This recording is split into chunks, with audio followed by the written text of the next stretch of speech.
그런 걸 뭐하러 사세요? 왜 아니 안마의자도 아니고 그런 거 사도 효과도 없어요.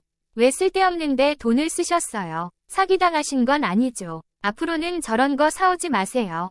이러면서 무슨 용돈이 부족하다고 그러세요. 필요한 거 있으면 저한테 말씀하세요. 이런 것도 내 맘대로 못 사니 사기당한 거 아니고 좋다.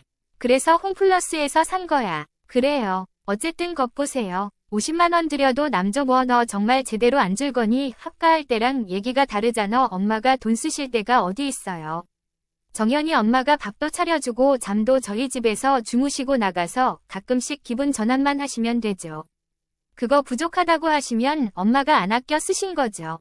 오늘 이야기 속 주인공은 77세 이정연 씨입니다. 그리고 그녀의 외아들 48세 타로우입니다.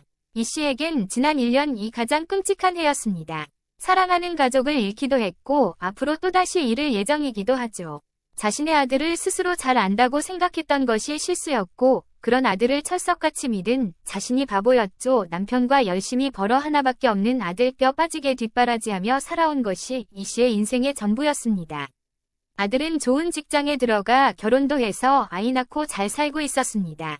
남들이 보았을 때 그리고 이 씨가 보았을 때도 아들은 먹고 살 걱정은 많이 없어 보였지만 사람의 욕심이란 끝이 없는 듯했습니다. 그러니 어머니 이 씨에게 줄 용돈 몇십만 원도 그저 아까울 뿐이겠죠. 남편이 살아있을 때 충분히 아들에게 줄 만큼 주었고 지금 이 씨에게 남은 것은 아파트 한 채와 노후에 쓸 예금뿐이었습니다. 그런데 그마저도 탐냈던 아들에 이제는 치가 떨렸습니다. 아이고 무슨 100세 시대라더만 100살까지 살다 가는 사람이 없네. 그러게 근데 무슨 아들이 외국에 있다고 그러지 않았어. 어떻게 아저씨 혼자 저렇게 앉아있어. 이웃 여자의 장례식 상주 자리에 그녀의 남편이 덩그러니 있었고 아들은 보이지 않았습니다. 멀어서 안 왔나 아니 멀다고 자기 엄마 장례에도 안 와 이상하긴 하다. 그럼 아저씨는 이제 혼자 사는 거야. 아들이 안 데려가나 아이고 저러고 있는 거 보면 데려가겠어 참 무섭다. 나도 남편 죽으면 저렇게 혼자 되는 거 아냐. 나는 애들이 같이 살자고 안 하면 차라리 요양원에 들어갈래. 이 씨는 이웃들의 대화를 남의 이야기처럼 들었습니다. 이 씨는 77세였고 이 씨의 남편은 이미 80이었지만 어쩐지 죽음이라는 것이 가까이 있다고 느껴지지는 않았습니다. 그렇지만 해가 넘어가기 전 사람들의 입방아에 오르게 된 것은 다름 아닌 이 씨가 되어버렸습니다.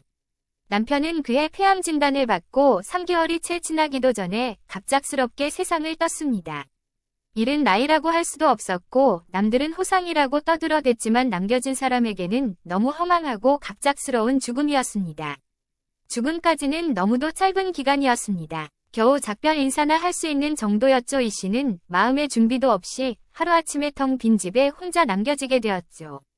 저희는 가볼게요. 아들과 며느리 손자가 주말 동안 함께 있다가 일요일 저녁에 돌아갈 준비를 했습니다. 기운 없는 이 씨의 대답에 아들이 인상을 찌푸렸습니다. 괜찮으세요? 남편이 떠나고 하루에도 몇 번씩 들은 질문이었습니다. 괜찮대도 기운 차리세요. 밥 잘 챙겨 드시고요. 아들 며느리도 생활이 있기에 마냥 이 씨의 집에 머물 수는 없는 노릇이었습니다. 나는 걱정 말고 가봐라. 그런데 기운 없는 엄마에게 꺼내도 되는 말인가 싶은 표정으로 머뭇거리더니 아들이 물었습니다. 근데 이 아파트 아버지 명이 아니었어요. 이 씨가 아들을 의아한 표정으로 바라보았습니다. 뜬금없는 질문이라고 생각되었기 때문입니다. 그건 왜 아니 별건 아니고요. 어쩌다가 우연히 알게 됐는데 엄마 명의로 되어 있더라고요. 자신이 죽으면 혼자 남겨질 이 씨를 위해서였죠. 아빠가 돌아가시기 전에 바꿨지. 아 그래요. 알았어요. 혹시 남편이 죽고 자신이 상속받을 분을 알아본 것인가 싶었지만 고개를 저었습니다. 남편이 죽은 지 일주일도 안 되었기 때문에 설마 그럴 것이라고는 상상하지 못했죠. 어쩌면 남편도 이런 일을 염두에 두었기 때문에 그렇게 빠르게 결단을 했던 것이 아닐까 하는 생각을 이 씨는 아주 나주에서야 하게 되었습니다. 나간 뒤로 이 씨도 기운을 차리려고 노력했습니다. 아들의 걱정과는 다르게 이 씨는 밥도 잘 챙겨 먹었고 서서히 일상을 회복해 갔습니다. 그렇지만 밤에 안방에 혼자 누워있으면 가끔씩은 오싹오싹한 기분이 들기는 했습니다. 자신이 입을 열지 않으면 아무 소리도 들려오지 않는 조용한 집안이 어색하기도 해서 늘 TV를 켜놓게 되었습니다. 그것도 시간이 지나자 차차 익숙해졌습니다. 이렇게 혼자가 되어가는구나 싶을 때쯤 아들이 이 씨를 찾아왔습니다. 어쩐 일이니 일 바쁘지 않아 평일 저녁에 어쩐 일인지 어리둥절했습니다. 요새는 덜 바빠요. 그래 몸 챙겨가면서 일해라. 엄마는 요즘 어떠세요? 혼자 지낼만 하세요? 나야 뭐 똑같지 괜찮아. 아들의 걱정하는 소리에 이씨가 밝은 목소리로 대답했습니다. 언제까지 침울해 있을 수는 없기에 요즘엔 외출도 자주 하고 활기찬 생활을 하려고 노력하고 있었습니다. 그래도 이 집에서 혼자 살려면 허전하시잖아요. 그건 어쩔 수 없지. 제가 타로 엄마랑 상의를 좀 해봤는데요. 엄마 이 집에서 혼자 사시는 게 마음에 걸려서요. 저희 집에 들어와서 사시는 거 어때요? 같이 살자고 갑작스레 합가를 제안하는 아들네. 뭐하러 이 큰 집에서 혼자 살아요. 이 집 팔고 저희 집 들어오세요. 이 집은 네 아빠가 엄마 노후자금 하라고 남긴 거야. 알죠? 그러니까 엄마 노후는 저희가 책임지려고 하는 거잖아요. 이게 다 무슨 소리인지 저도 퇴직이 뭐 오래 남은 것도 아니고 나중을 생각해서 사업도 구상하고 있어요. 앞으로 10년이면 회사는 나와야 되는 거니까 차라리 엄마 아파트 팔고 거기에 보태면 어떨까 해요. 그건 글쎄다. 이씨는 회의적인 반응을 보였습니다. 엄마가 걱정하시는 게 노후면 제가 매달 100만 원씩 드릴게요. 어차피 생활하는 건 애 엄마가 다 알아서 할 거니까 용돈으로 다 쓰시면 되죠. 부족하면 더 드리고요. 그렇게 한다고 해도 계산은 맞지 않았습니다. 매달 100만 원씩 자신이 죽을 때까지 받더라도 아파트 판돈에는 비교가 되지 않으니 말이죠. 그리고 이렇게 혼자 사시다가 어디 편찮으시거나 그러면요. 저희 집엔 애엄마도 있고 타로우도 있고요. 가족들이랑 북적북적 살면 좋잖아요. 그렇게 말하니 그것도 맞는 말인 것 같았습니다. 하루아침에 혼자 남은 이씨가 가족이라는 울타리 안에 들어가서 사는 것이기 때문에 돈으로 계산할 문제는 아닌 듯 했죠. 제가 용돈 드리면 그걸로 친구분들이랑 놀러 다니면서 그렇게 지내세요. 돈 걱정은 마시고요. 살림도 애엄마가 하니까 신경 쓸 거 하나도 없잖아요. 아들에게는 생각해보겠다고 하고 한동안 깊은 고민에 빠졌습니다. 아들의 말도 맞는 듯 보이고 따로 살던 아들네와 한 집에서 산다는 게 불편할 것도 같았기 때문입니다. 그래서 손주가 몇 살인데 이웃 친구들에게 말하자 너도 나도 관심이 많았습니다. 12살이야 다 컸네. 그러면 맞벌이해. 아니 며느리가 집에 있지. 그럼 너무 좋지. 나 같으면 당장 들어간다. 왜? 아니 손주 내일 모레 중학생 되는데 언니가 대신 키워주고 그럴 일도 없고 살림도 며느리가 있으니까 힘들게 집안일 할 필요도 없고 다달이 용돈 준다는데 뭘 망설여. 그런데 이 집 팔아서 아들 주기로 했는데 그래 그건 좀 고민이 되네. 그래도 돈을 좀 쥐고 있어야 덜 불안하지. 그럼 팔아서 반만 주던지 나중에 쫓아내면 어떡해. 우리 아들이 설마. 아이고 설마가 사람 잡네요. 근데 어쨌든 진짜 아들 말대로 되기만 한다면 나도 찬성은 찬성이야. 나이 드니까 아프면 병원에 데려다 줄 사람도 필요하고 어쨌든 자식들이 보살펴준다는데 마다할 거 뭐 있어. 지난번에 그 아저씨 있잖아. 누구 추어탕집 아저씨 부인 죽으니까 밥도 제대로 못 챙겨 먹는다더라. 어휴. 이씨는 고민 끝에 아들의 집으로 들어가기로 했습니다. 엄마 이 방 쓰세요. 아들이 서재로 쓰던 방을 정리했다며 그곳을 쓰라고 했습니다. 이씨는 새로운 생활이 나쁘지 않은 듯 했습니다. 자신만의 공간도 있었고 원래 살던 곳과도 멀지 않아서 언제든지 친구들도 만날 수 있기 때문이죠. 할머니 나 학교 끝나고 빵 사 먹기 5천 원만 주면 안 돼요. 그래 여기 아싸. 그리고 손주가 있으니 고요하던 집과는 다른 활력이 있었습니다. 며느리는 오전에 집안일을 해놓고 오후 대부분은 모임을 위해 외출해서 많이 부딪힐 일도 없었습니다. 그런데 이씨가 생각지도 못한 곳에서 고민이 생기게 되었습니다. 엄마 이번 달에는 애들 학원도 늘리고 해서 좀 빠듯하네요. 50만 원만 드릴게요. 매달 100만 원씩 주기로 했던 돈이 반토막 나서 통장에 찍혔습니다. 100만 원도 크지 않다고 생각했는데 50만 원이면 아파트 관리비 내고 어쩌고 하면 쓸 돈도 없었죠. 그래 알았다. 돈 급할 것 없어. 하지만 아무리 이씨가 돈 쓸 일이 많지 않다지만 외출 몇 번이면 그 돈은 금방 바닥났습니다. 그리고 받은 돈으로 가끔 과일이나 반찬거리도 사오기도 했고 손주 용돈도 수시로 주었습니다. 이씨가 가지고 있던 예금 통장도 집 팔리기 전까지는 이씨를 책임진다는 이유로 아들이 며칠 전에 가져간 상태였습니다. 첫 달은 100만 원을 주었지만 그 다음 달부터는 50만 원이 들어올 때도 있었습니다. 다녀왔습니다. 저녁 늦은 시간이 되자 손주가 집으로 돌아왔습니다. 시계를 보니 8시가 조금 넘은 시간이었습니다. 아직 초등학교 5학년인데 집에 오는 시간이 굉장히 늦은 편이었죠. 타로 엄마야 애가 학교가 그렇게 늦게 끝나니 아니요 학원 갔다 오느라고 그렇죠.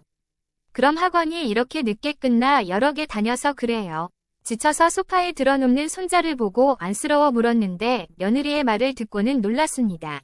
학원을 무려 5개나 다니고 있다는 손주 아직 어린아이인데 그렇게까지 해야 하나 싶었지만 그래도 자신보다는 아들 며느리가 더 잘 알지 않을까 해서 입을 다물고 있었습니다. 그래도 걱정이 안 되는 것은 아니었습니다.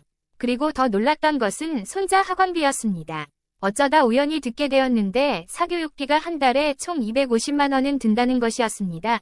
며칠에 한 번씩은 밤늦게 과외를 한다며 선생님이 드나들기도 했습니다. 학원비 때문에 이 씨의 생활비를 적게 준다던 아들의 말이 과장이 아니었습니다. 이 정도는 웬만한 사람 한 달치 월급이 아닐까 했습니다. 그래도 손주 교육시킨다는데 이 씨도 몇십만 원으로 쪼잔하게 굴지 말자 다짐했습니다. 하지만 사람의 마음이란 게 참 이상했습니다. 날도 더운데 우리도 어디 시원한 데 놀러 갔다 오자. 그래 안 그래도 우리 아들이 놀러 안 가냐고 여행 보내주겠다더라고. 대신 돈 아까우니까 여기 근처 가까운 데로 가자. 계곡 같은 데로. 그래 친구들의 말에 이 씨도 은근한 기대감을 가지고 아들에게 물었습니다. 엄마 다음 주에 1박 2일로 놀러 가기로 했어. 그래요. 잘 다녀오세요. 대수롭지 않게 대답하고 많은 아들 기대하고 있던 이 씨가 실망하며 말했습니다. 다들 아들 딸들이 보내준다던데 엄마 용돈 드렸잖아요. 뭐 그걸로 다녀오라고. 이미 이번 달 용돈은 얼마 남아있지도 않았습니다. 부족하세요. 아들은 부족하냐고 묻지만 그 말투는 설마 부족하진 않겠지 하는 느낌이었습니다. 혹시 좀 부족하셔도 다음 달부터는 조금 더 드릴게요. 또 죽는 소리를 하는 아들. 근데 옆에 있던 며느리가 이 씨에게 슬그머니 물어보았습니다. 어머니 근데 집은 아직 안 팔렸대요. 우리 집 몇 번 보러 왔다 갔대. 그러자 며느리가 눈을 동그랗게 뜨고 말했습니다. 정말요? 찬데요. 그건 아니고 근데 다음 주에 누구 살 사람이 있다고 그러던데 부동산에서 벌써 한참이 됐는데 잘 안 팔리네요. 안 그래도 부동산에서 이번에 안 사면 가격을 낮추자고 그러던데. 그러자 며느리가 펄쩍 뛰었습니다. 그건 안 되죠. 그래도 가격이 맞으니까 사람들이 자꾸 보러 오는 거 아니에요. 안 낮춘다고 하세요. 돈이 급한지 어쩐지 아직 퇴직할 때도 멀었는데 며느리는 아파트 타령을 자주 했습니다. 그렇지만 그런 것 치고는 아들 며느리는 잘 먹고 잘 살았습니다. 학원비가 어쩌고저쩌고 죽는 소리를 하는 것과는 다르게 남들보다 풍족하게 사는 듯했죠. 외식도 자주 하고 요즘엔 덥다고 하루 종일 에어컨을 켜놓았습니다. 외출해서 집이 비어있을 때도 온도가 올라간다며 에어컨을 끄지도 못하게 했죠. 이렇게 생각해보니 빠듯하다고 했던 아들의 말도 다 거짓인 것 같았습니다. 한번 그렇게 생각하니 서운한 게 한두 가지가 아니었습니다. 아들, 며느리는 자신들이 쓰는 돈에는 굉장히 너그러웠고 이 씨가 쓰는 돈은 그게 무엇이든 아까운 듯했습니다. 70대 노인네는 돈 한 푼 안 쓰고 사는 줄 아는 듯했습니다. 어머니 저 박수 뭐예요? 아들이 퇴근한 뒤에 다 같이 밥을 먹고 있는데 거실 한편에 세워놓은 상자를 보고 며느리가 물었습니다. 저거 오늘 낮에 나가서 사온 거야. 뭔데요? 옆에 있던 아들이 말했습니다. 요즘 다리가 자꾸 부어서 다리에 껴놓고 안마하는 거라는데 되게 좋다더라. 내 친구가 써보고 요즘엔 다리가 하나도 안 아프다네. 안마기요. 아이고. 어머니 아들과 며느리가 한숨을 쉬었습니다. 그런 걸 뭐하러 사세요? 왜 안마의자도 아니고 그런 거 사도 효과도 없어요. 왜 쓸데없는데 돈을 쓰셨어요? 사기당하신 건 아니죠. 얼마짜린데요? 어이가 없었습니다. 안마의자라도 사주면서 그런 말을 하면 고맙다고나 하겠지만 뭘 샀는지 보지도 않고 그저 쓸데없는데 돈을 썼다며 타박하는 아들과 며느리. 앞으로는 저런 거 사오지 마세요. 이러면서 무슨 용돈이 부족하다고 그러세요. 어머니 필요한 거 있으면 저한테 말씀하세요. 황당해서 말도 나오지 않았습니다. 정말 더럽고 치사했습니다. 6만 원짜리 다리 마사지기를 사면서 이런 말을 들어야 하는 자신의 처지가 초라해 보였죠. 이런 것도 내 맘대로 못 사니 사기당한 거 아니고 좋다. 그래서 홈플러스에서 산 거야. 그래요. 어쨌든 것 보세요. 50만 원 들여도 남조. 너 정말 제대로 안 줄 거니 엄마가 돈 쓰실 데가 어디 있어요. 타로 엄마가 밥도 차려주고 잠도 저희 집에서 주무시고 나가서 가끔씩 기분 전환만 하시면 되죠. 그거 부족하다고 하시면 엄마가 안 아껴 쓰신 거죠.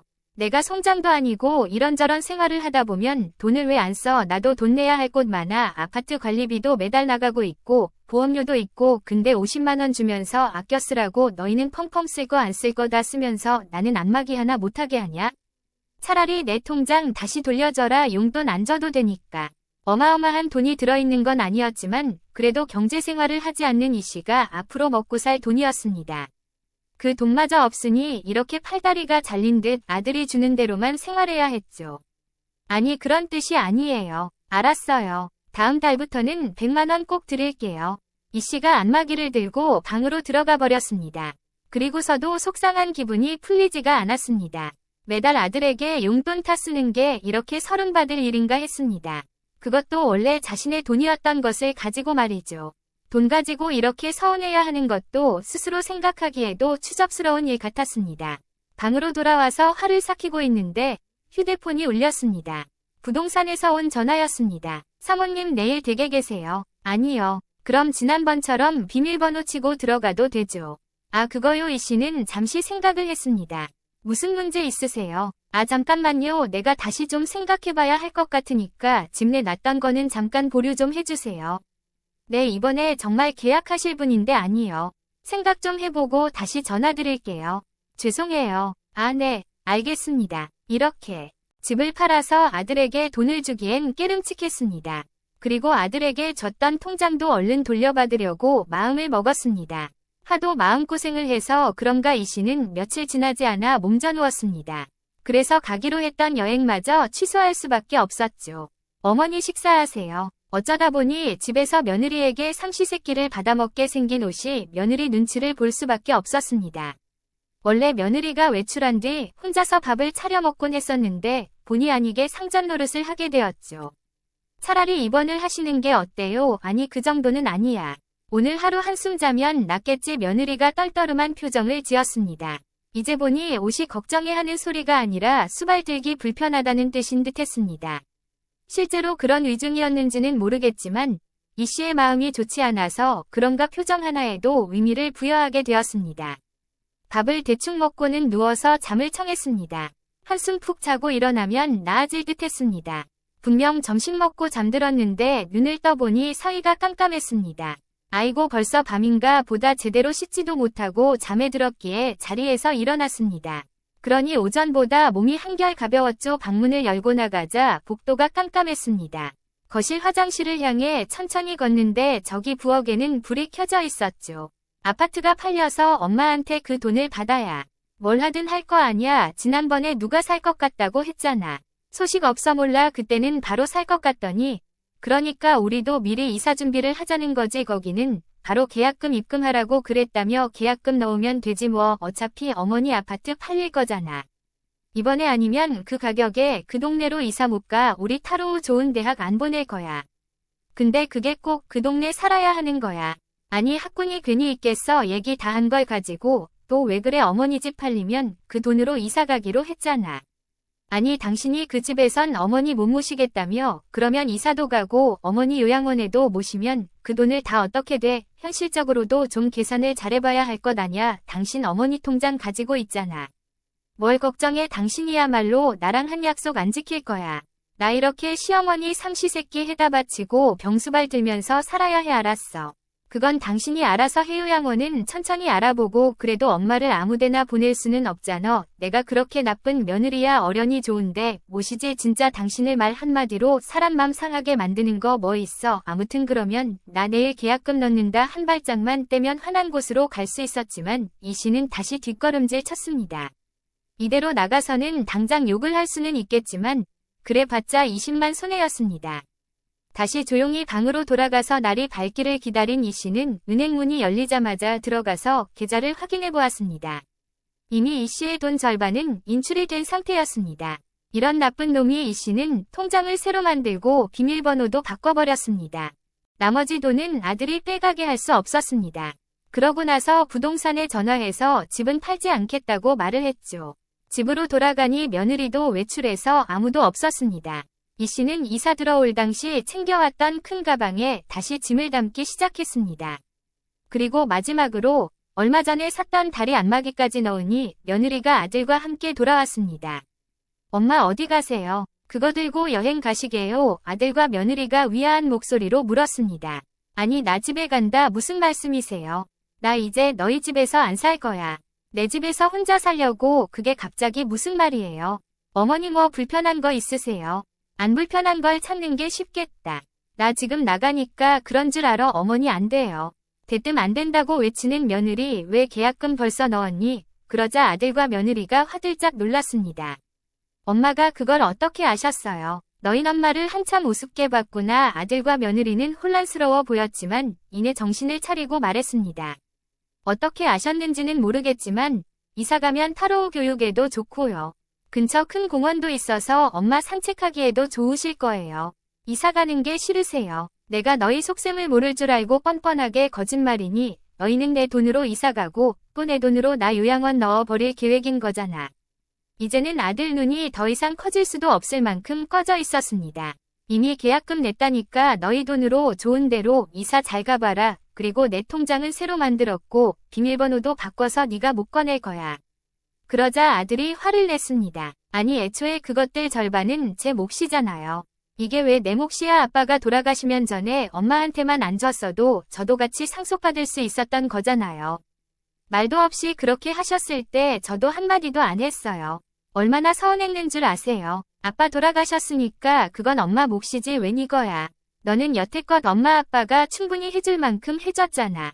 그리고 엄마 죽으면 어련히 알아서 네 거 될 텐데 합간이 모니생쇼를 해가면서 뺏어가려던 게 아니라 정당하게 가져오려던 거죠. 그리고 요양원은 그럴 생각 없었어요. 그냥 말만 그런 거고. 그러자 며느리가 아들을 휙 쳐다보았습니다. 이러고 저러고 긴 말 필요 없다. 어쨌든 난 내 집으로 돌아가서 네가 하고 싶은 거 사고 놀러 가고 싶으면 가고 사고 싶은 거 사고 너희 눈치 안 보고 살고 싶다. 요양원에 안 보낸다고 하더라도 너무 더럽고 치사해서 이렇게는 못 살아. 그러면 저희는 계약금 다 날려요. 며느리가 소리쳤습니다. 그게 내 책임이니 왜 내 집 한 돈을 가지고 그래 저희 주시기로 했잖아요. 그건 너희가 내 노후를 평생 책임진다고 해서였고 그렇게나 서럽고 비참하게 만들 줄 몰랐을 때 얘기야. 너희는 할 말 없어. 그나마 내 통장에서 빼간 돈 돌려놓으라고 안 한 걸 감사하게 여겨라. 그건 그래 네 아버지 돌아가셨으니까 그건 너한테 남겨줬다고 생각해. 그리고 나 죽어도 너한텐 한 푼도 안 줄 거야. 그렇게 말하고는 큰 짐을 들고 아들 집을 나왔습니다. 아들과 며느리가 싸우는지 큰 소리가 들리고 그 사이에 이 씨는 택시를 타고 집으로 돌아왔죠. 한 번의 선택이 부모 자식의 사이를 이렇게 갈라놓았습니다. 옛날엔 돈 없는 부모도 자식들이 봉양했는데 요즘은 돈이 있어야 부양받을 수 있고 또 돈이 없어지는 날에는 다시 버림받는 시대인가 싶었습니다. 이렇게 냉정하고 삭막한 부모 자식 사이가 어디 있는지 서글픈 맘이 들었습니다. 자신을 생각해서 들어와서 살라고 한 줄 알았더니 그런 마음이 조금이라도 있었는지 궁금했습니다. 정말 돈 때문이었을 뿐인지 이런 것을 궁금해하는 것조차 자식에게 미련이 남은 탓이겠죠. 쓸데없는 생각이었습니다. 돈 몇 푼에 자신을 서럽게 하던 아들 며느리를 떠올렸습니다. 그러니 감상적인 생각도 싹 사라졌습니다. 그리고 역시 내 집이 좋았습니다. 떠날 때보다 더 아늑해 보이는 집을 둘러보며 남편과의 추억을 떠올렸습니다. 그래 나도 이 집에서 죽어야지. 그리고 나중에 아들에게서 연락이 왔습니다. 전화를 받지 않아 문자 메시지가 왔는데 계약금으로 큰돈을 잃어 재정적으로 어려운 상태라고 했으며 요양원은 며느리의 강력한 의지였다고 사과했죠. 며느리와도 사이가 틀어져 괴롭다고 하소연했지만 적어도 지금으로서는 아들에게 손 내밀어 주고 싶은 마음이 눈꼽만큼도 들지 않았습니다.